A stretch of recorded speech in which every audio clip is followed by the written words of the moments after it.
दोस्तों 23 अगस्त के दिन चांद पर लैंडिंग करते ही विक्रम लैंडर और प्रज्ञान रोवर ने अपने रिसर्च मिशन की शुरुआत कर दी थी और पिछले कुछ दिनों में प्रज्ञान ने चंद्रमा की सतह पर ऑक्सीजन, सल्फर, क्रोमियम और आयरन के साथ टाइटेनियम जैसे कीमती खनिजों को खोज निकाला है। वहीं इसने एक बड़े क्रैटर की खोज कर ली है। हालांकि निराशाजनक बात यह है कि इस वक्त भारत के विक्रम और प्रज्ञान चांद पर अपने आखिरी पल बिता रहे हैं और अगले कुछ दिनों में ये दोनों ही इसरो को हमेशा हमेशा के लिए अलविदा कह देंगे। लेकिन इसी बीच चंद्रयान 3 के लैंडर और रोवर को चांद पर एक अलग तरह का कंपन महसूस हुआ है जिसने इसरो की रिसर्च टीम को हिलाकर रख दिया है।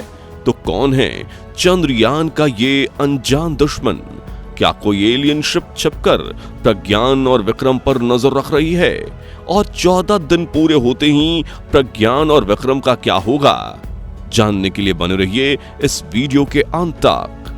दोस्तों, चंद्रयान 3 मिशन की सफल लैंडिंग के बाद से चांद पर होने वाली अनजान हलचल की डिटेल इसरो के जरिए धरती पर पहुंच रही है और भारत का प्रज्ञान रोवर रोजाना चांद की नई नई तस्वीरें, वीडियोस और जानकारियां भेज रहा है जिन्हें देख चांद को लेकर दुनिया भर के लोग की जिज्ञासा बढ़ती ही जा रही है। साथ ही हम सभी के जहन में चांद और चंद्रयान को लेकर अनेक अलग अलग सवाल भी जन्म ले रहे हैं। इसी बीच इसरो की तरफ से एक ऐसी गुड न्यूज निकल कर आ रही है जो आपकी खुशी को 7वें आसमान तक पहुंचा देगी। साथ ही एक खबर ऐसी भी है जो चांद के प्रति आपकी जिज्ञासा को 10 गुना बढ़ा देगी। सबसे पहले इस बड़ी खुशखबरी की बात करें तो चंद्रयान 3 के प्रज्ञान रोवर ने चांद पर सेंचुरी लगा दी है।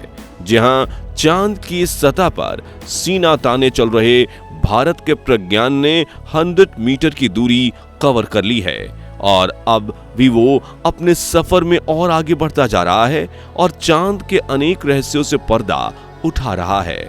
इस बारे में खबर देते हुए इसरो ने चंद्रयान 3 की लैंडिंग साइट का एक फोटो शेयर किया जिसमें प्रज्ञान रोवर के सफर की मार्किंग की हुई थी।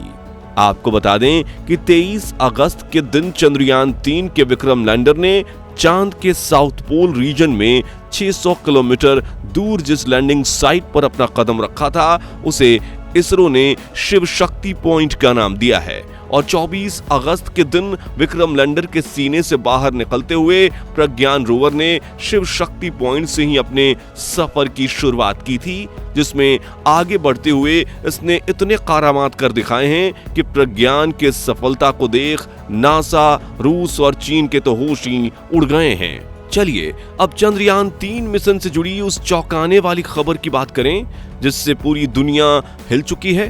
तो चांद की सतह पर भूकंपीय गतिविधि को मापने के लिए चंद्रयान 3 के विक्रम लैंडर पर एल्सा यानी instrument for lunar seismic activity payload उपकरण लगाया गया है जिसने चांद की धरती पर कुछ ऐसा अनुभव किया है जिसे एलियंस की मौजूदगी के साथ जोड़ा जा रहा है। दरअसल दोस्तों, एल्सा ने 6 हाई सेंसिटिव एक्सेलेरोमीटर लगे हुए हैं जिसका काम चांद पर प्राकृतिक भूकंप और कृत्रिम घटनाओं से हो रहे जमीन के वाइब्रेशंस को मापना था जिसने 25 अगस्त के दिन चांद की सतह पर विक्रम लैंडर के उपकरण और रोवर के चलने के वाइब्रेशन को मेजर किया था। लेकिन 26 अगस्त को इसने एक ऐसा अजीब सा कंपन मेजर किया जो विक्रम या प्रज्ञान की वॉकिंग से नहीं आ रहा था और 5 सेकंड का यह कंपन काफी तीव्र भी था।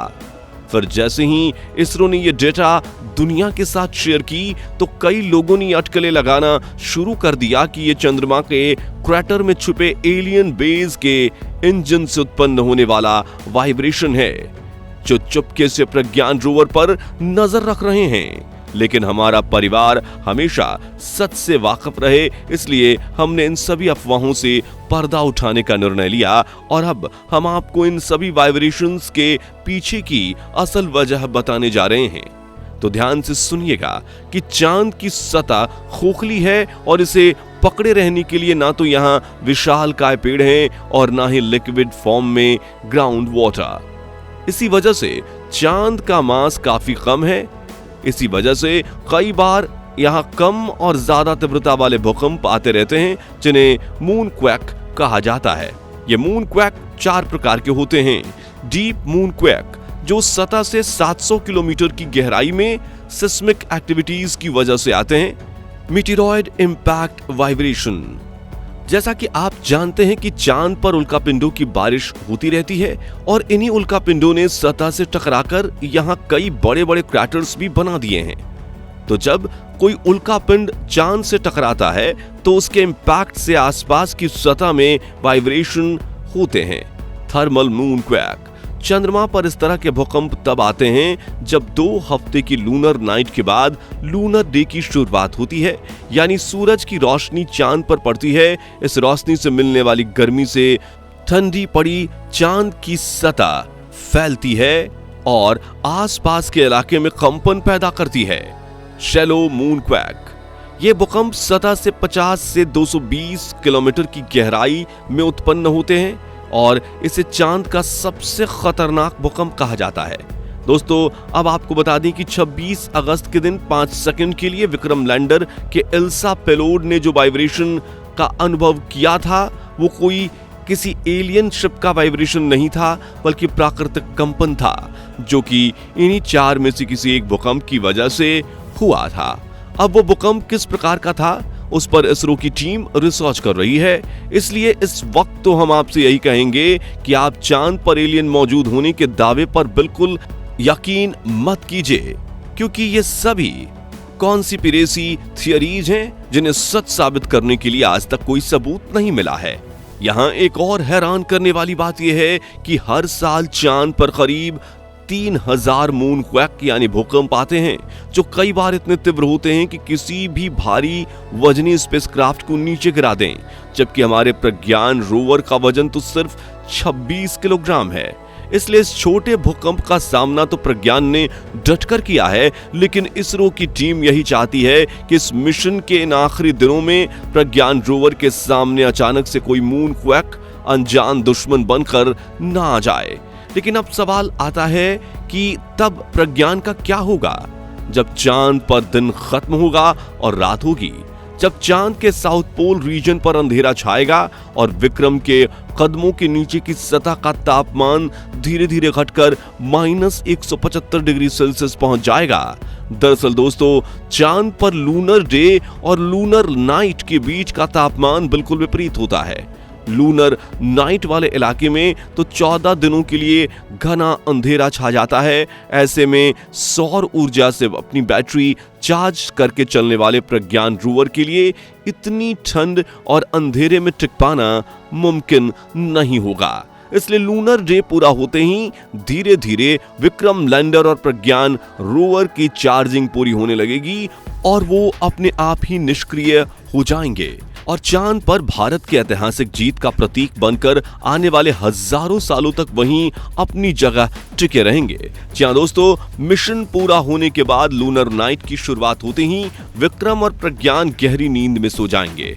मगर इसरो के वैज्ञानिकों को ये उम्मीद है कि लूनर नाइट के 14 दिन खत्म होने के बाद जब लूनर डे की शुरुआत होगी और दक्षिणी ध्रुव पर सूरज की रोशनी पड़ेगी, तब विक्रम और प्रज्ञान के फिर से सक्रिय होने की संभावना है, जो भारत के चंद्रयान 3 मिशन के लिए एक बोनस होगी।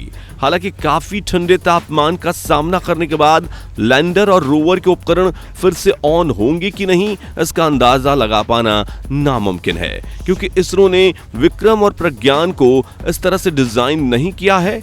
लेकिन वैज्ञानिकों ने इस बात की उम्मीद नहीं छोड़ी है, क्योंकि उम्मीद पर ही तो दुनिया कायम है। क्यों? सही कहा ना। खैर, विक्रम और प्रज्ञान के निष्क्रिय होने की बात तो हम बाद में करेंगे, लेकिन उससे पहले इन दोनों के पास अब भी अपने मिशन के कुछ दिन बचे हैं, जिनका इस्तेमाल करके भारत का प्रज्ञान चांद के कई रहस्यों से पर्दा उठाने की कोशिश में लगा हुआ है। और वैज्ञानिकों के हवाले से हमें यह खबर मिली है कि इसरो के हाथ चांद के बारे में काफी इंपॉर्टेंट डेटा लगी है, जिससे उन्हें एक बड़ा साइंटिफिक ब्रेक थ्रू मिल सकता है और इसका खुलासा मिशन पूरा होने के बाद किया जाएगा। दोस्तों, आखिर में हम आपसे अनुरोध करते हैं कि आप विक्रम और प्रज्ञान निष्क्रिय हों उससे पहले कमेंट सेक्शन में इनकी उपलब्धियों की तारीफ में कुछ शब्द जरूर लिखिए और वीडियो तो पसंद आया ही होगा, तो जल्दी से इसे लाइक और शेयर कर दीजिए। साथ ही चंद्रयान और सूरजयान मिशन से जुड़े ऐसे ही लेटेस्ट अपडेट्स के लिए हमारे चैनल को सब्सक्राइब करके पास वाली घंटी जरूर बजा दीजिए। और अगर आप ये वीडियो फेसबुक पर देख रहे हैं तो हमारे पेज को लाइक और फॉलो जरूर कीजिए। धन्यवाद।